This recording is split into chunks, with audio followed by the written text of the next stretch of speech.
अर्को विषय नाफामा गएको विद्युत प्राधिकरण, नाफामा पुर्याएको एमडी किन हटाउन लागेको, या अर्थात् यसरी उहाँलाई किन पटक पटक क्वेसन सोध्नु पर्यो? उहाँले त जे गरे नि हुन्छ नि भन्ने आशयले राम्रो काम गर्नुभएको छ, उत्कृष्ट गर्नुभएको छ, विद्युत प्राधिकरण नाफै नाफा छ भन्ने विषय छ। मलाई पनि पहिले सुन्दाखेरि त्यस्तै लाग्थ्यो सम्मान्य सभामुख महोदय। नाफा के रहेछ त, कति रहेछ त, कसरी नाफा भएको रहेछ भनेर जान्न मन लाग्यो मन्त्रालयलाई। मन्त्रालयले यहाँ थुप्रै मान्यज्यूहरू आज कम हुनुहुन्छ, पूर्व मन्त्रीहरू त्यस मन्त्रालय अन्तर्गत काम गर्नुभएका, त नाफा के रहेछ भनेर हेरियो। एउटा नाफा 22 अर्ब व्यापारीहरूले तिर्नुपर्ने पैसा तिरेका छैनन् भनेर त्यो नाफा बाँधिएको रहेछ। त्यसको राजस्व पनि तिरिया छ। अब जुन उठ्दै उठ्या छैन, आजसम्म यकिन हुन सकेका छैन कति नाफा हो, के नाफा हो, कति उठ्नुपर्ने हो, विवादित विषय छ। यो सम्मानित लेखा समितिमा पनि छलफलको विषय छ। हामीले पनि धेरै मेहनत गर्यौँ यसमा। यस सन्दर्भमा आमदानी हुन्छ कि हुँदैन भन्ने विषय नाफा मानेर राजस्व तिर्न पाइन्छ कि पाइँदैन, यो मान्यज्यूहरूले भनिदिनु भए हुन्छ। यदि पाइन्छ भने यो आर्थिक लेखामा ज्ञान राख्ने मान्यज्यूहरूले अलि बढी जान्नुहुन्छ।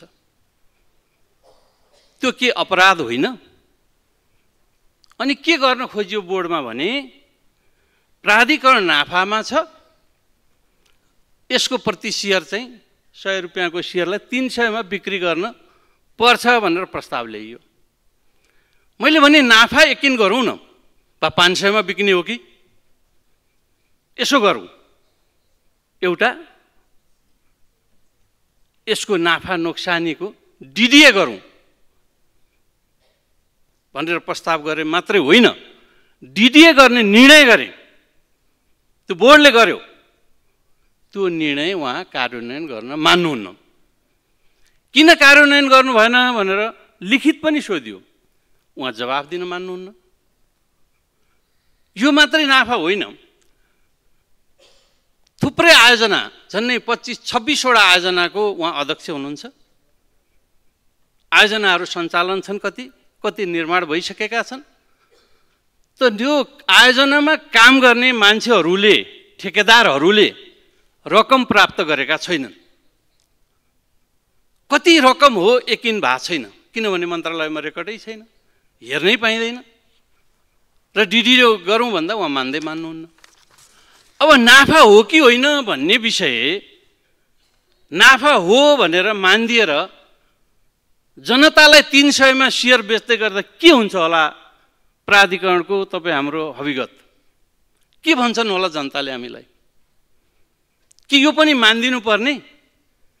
उहाँले जे भन्दै जानुहुन्छ त्यो मानिदिनु पर्ने कानुन छैन यो देशमा? मान्नु पर्दैन? हामी सबै भनिरहेछौँ त प्रधानमन्त्री चाहिँ उत्तरदायी हुनु पर्यो, राष्ट्रपति उत्तरदायी हुनु पर्यो। यो मुलुकको शीर्ष तहमा रहेका व्यक्तित्वहरू उत्तरदायी हुनुपर्छ भने एकजना कर्मचारी उत्तरदायी हुनु पर्दैन? त्यही भनेर मैले अघि भनेको लेखिदिउँ न त, उहाँले चाहिँ हुनु पर्दैन भनेर। त्यसो हो त? होइन होला। त हामी सबै कन्फ्युजमा छौँ। त्यस कारणले यो प्रश्न गरिराखेका छौँ, यसको छिनोफानो गर्नुपर्छ।